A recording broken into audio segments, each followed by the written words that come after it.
So if I'm going to do one whole tooth, I'm starting here with the 1314 instrument. This is the distal instrument, and I'm going to demonstrate on the first molar how this instrument should be used. So again, lower shank is parallel to the long axis of the tooth. So you can see this is incorrect, this is correct.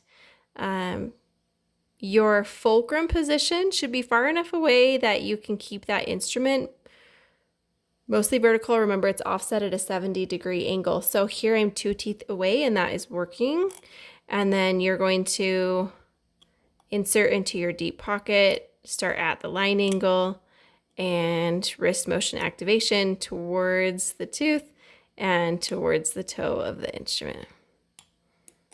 And remember, you're doing your debridement stroke, so they can be a little bit longer, those longer shaving strokes. If you remember that, you're going to go halfway interproximal into that interproximal space. Again, that's all with the 1314. Then I'm going to switch to the 1112, the Gracey 1112 instrument. I'm going to find the correct working end. And again, that's the end that lower shank is parallel to the long axis of the tooth. So here I'm going to start just a little bit distal to the distal line angle.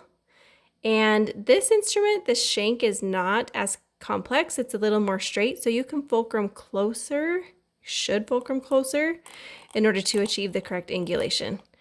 And then your instrumentation strokes towards the toe, towards the tooth, continue to work towards the mesial.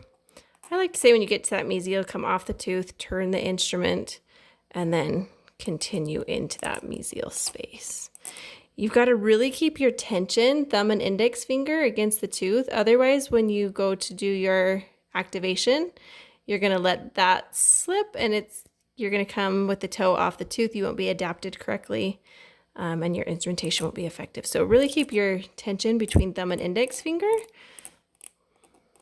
I think you're no more than 2 teeth away with your fulcrum. Again, if you come too far, it's going to change that angulation